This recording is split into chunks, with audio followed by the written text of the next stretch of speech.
കൊല്ലം നിലമേലിൽ ദേഹാസ്വാസ്ഥ്യത്തെ തുടർന്ന് രണ്ടുപേർ മരിച്ച സംഭവത്തിൽ ഇപ്പോൾ കുടുംബത്തിന്റെ ആരോപണം ശരിവെക്കുന്ന രീതിയിലുള്ള വിവരങ്ങൾ തന്നെയാണ് പുറത്തുവരുന്നത്.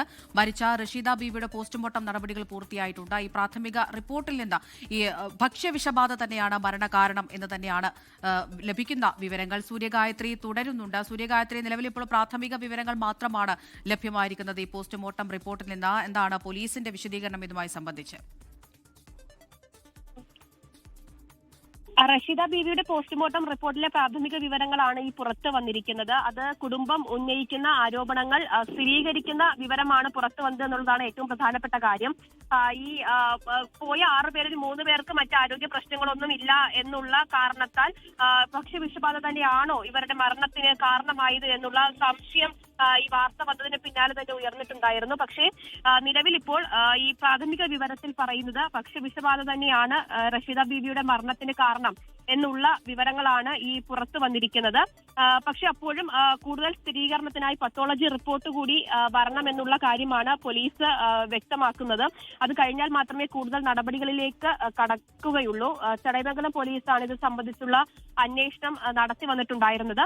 ഇതിലും പ്രാഥമിക വിവരത്തിന്റെ അടിസ്ഥാനത്തിൽ പോലീസ് മറ്റ് നടപടികളിലേക്ക് നീങ്ങുമോ എന്ന. സൂര്യഗായത്രി, ഒരു കാര്യം ചോദിക്കട്ടെ. ഈ സംഭവത്തിന് പിന്നാലെ ഈ പറഞ്ഞതുപോലെ കുടുംബം വലിയ ആരോപണം ഉന്നയിക്കുന്നുണ്ട്, ഭക്ഷണം കഴിച്ചിട്ട് തന്നെയാണ് എന്നുള്ളത്. അപ്പോൾ അതിന്റെ കൂടെ പശ്ചാത്തലത്തിൽ ഈ ഭക്ഷണം പരിശോധിച്ചിട്ടുണ്ടാവില്ലേ? ഇതിന്റെ സാമ്പിൾ പരിശോധനയ്ക്ക് അയച്ചിട്ടുണ്ടാവില്ലേ? ഈ സംഭവത്തിന് പിന്നാലെ തന്നെ ഇവർ ഭക്ഷണം കഴിച്ചു എന്ന് പറയുന്ന വിഴിഞ്ഞത്തെ ഹോട്ടൽ അത് പോലീസ് തന്നെ നേരിട്ട് ഇടപെട്ട് പൂട്ടിച്ചിട്ടുണ്ടായിരുന്നു. അത്തരത്തിലുള്ള പരിശോധന തിരുവനന്തപുരത്ത് നടന്നു വരികയാണ് എന്നുള്ളത് തന്നെയാണ് മനസ്സിലാക്കുന്നത്. കാരണം ആരോഗ്യ വകുപ്പ് മന്ത്രി തന്നെ നേരിട്ട് ഈ വാർത്ത വന്നതിന് പിന്നാലെ നിർദ്ദേശം നൽകിയിട്ടുണ്ടായിരുന്നു. ഫുഡ് സേഫ്റ്റി കമ്മീഷണറോടാണ് സംഭവം പരിശോധിച്ച് റിപ്പോർട്ട് നൽകാൻ പറഞ്ഞിട്ടുണ്ടായിരുന്നത്. ഉദ്യോഗസ്ഥർ അവിടെ എത്തി പരിശോധിച്ചു എന്നുള്ളതാണ് മനസ്സിലാക്കുന്നത്.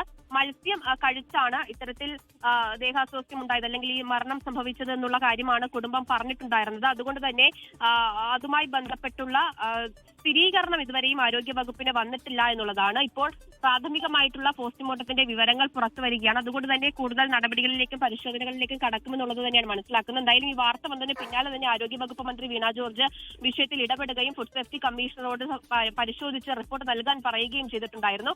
അത് സംബന്ധിച്ചുള്ള പരിശോധനയൊക്കെ തന്നെ ഫുഡ് സേഫ്റ്റി വകുപ്പ് ഡിപ്പാർട്ട്മെന്റിന്റെ നേതൃത്വത്തിൽ നടന്നു വരുന്നു എന്നുള്ളത് തന്നെയാണ്. അതിന്റെ റിപ്പോർട്ട് കൂടി വരേണ്ടതായിട്ടുണ്ട്. അതുപോലെ തന്നെ തിരുവനന്തപുരം മെഡിക്കൽ കോളേജിൽ ഉള്ള ഷാജിയുടെ പോസ്റ്റ്മോർട്ടത്തിലെ വിവരങ്ങൾ കൂടി അറിയേണ്ടതായിട്ടുണ്ട്. ഇതിന്റെ ഒക്കെ അടിസ്ഥാനത്തിലായിരിക്കും മറ്റ് നടപടികളിലേക്ക് പോലീസ് കടക്കുക എന്നുള്ളത് തന്നെയാണ്. അത് കൂടാതെ തന്നെ റഷീദ ബീവിയെ സംബന്ധിച്ചിടത്തോളം പോസ്റ്റ്മോർട്ടത്തിലെ പ്രാഥമിക വിവരങ്ങളാണ് ഈ പുറത്തു വന്നിരിക്കുന്നത്. പത്തോളജി റിപ്പോർട്ട് കൂടി ലഭിക്കേണ്ടതായിട്ടുണ്ട്. അതിലെ വിവരങ്ങൾ കൂടി പരിശോധിക്കേണ്ടതായിട്ടുണ്ട്.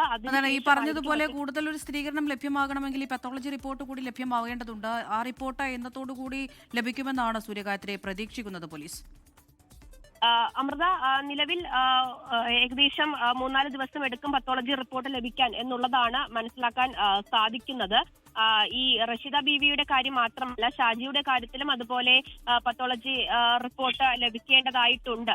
എന്തായാലും നിലവിൽ ഇപ്പോൾ കുടുംബം എന്താണോ ആരോപിച്ചിരുന്നത് അത് സ്ഥിരീകരിക്കുന്ന പ്രാഥമിക വിവരങ്ങളാണ് റഷീദ ബീവിയുടെ പോസ്റ്റ്മോർട്ടത്തിലെ ആദ്യഘട്ട വിവരങ്ങൾ പുറത്തു വരുമ്പോൾ ലഭിക്കുന്നത് എന്നുള്ളത് തന്നെയാണ്. അങ്ങനെയെങ്കിൽ കൂടുതൽ പരിശോധനകൾ നടത്തേണ്ടതായിട്ടുണ്ട്. പ്രത്യേകിച്ച് ഈ ഹോട്ടലിലെ ഭക്ഷണം കേന്ദ്രീകരിച്ചുള്ള പരിശോധനകൾ നടത്തേണ്ടതായിട്ടുണ്ട്. ഇനി ഇവർക്ക് ഈ മരിച്ച 2 പേർക്കും ഇത്തരത്തിൽ ഈ ഭക്ഷണത്തിൽ എന്തെങ്കിലും അലർജി ഉണ്ടായിരുന്നോ, ആ അലർജി ആണോ മരണത്തിന് ഇടയാക്കിയത് എന്ത് സംബന്ധിച്ചുള്ള കൂടുതൽ വിവരങ്ങൾ അതെ, അത് തന്നെയാണ്. വിശദമായ പരിശോധന വളരെ അത്യാവശ്യമാണ്. ഈ സൂചിപ്പിച്ചതുപോലെ 6 പേരാണ് ഒരുമിച്ച് ഭക്ഷണം കഴിക്കാനായി പോയത്. അതിൽ 3 പേർക്ക് മാത്രമാണ് ഇത്തരത്തിൽ ദേഹാസ്വാസ്ഥ്യം ഉണ്ടാകുന്നത്. അതിൽ 2 പേർ മരണപ്പെടുന്നു. അപ്പോഴാണ് കുടുംബം ഇങ്ങനെ ഭക്ഷ്യവിഷബാധയാണ് എന്നുള്ളൊരു ആരോപണവുമായി മുന്നോട്ട് വരുന്നത്. പക്ഷേ അപ്പോഴും മറ്റുള്ളവർക്ക്, മറ്റ് 4 പേർക്ക് അല്ലെങ്കിൽ മറ്റ് 3 പേർക്ക് എന്തുകൊണ്ട് ഇത് എഫക്റ്റ് ആയില്ല എന്നൊക്കെ അറിയേണ്ടിയിരിക്കുന്നു. തീർച്ചയായും വിശദമായ റിപ്പോർട്ട്, പരിശോധനാ റിപ്പോർട്ട് ലഭ്യമാകേണ്ടതുണ്ട്. അതിനുശേഷം മാത്രമേ നമുക്ക് കൃത്യമായൊരു അനുമാനത്തിലേക്ക് എത്താൻ കഴിയൂ. വിവരങ്ങളാണ് സൂര്യഗായത്രി കൊല്ലത്ത് നിന്ന് പങ്കുവച്ചത്.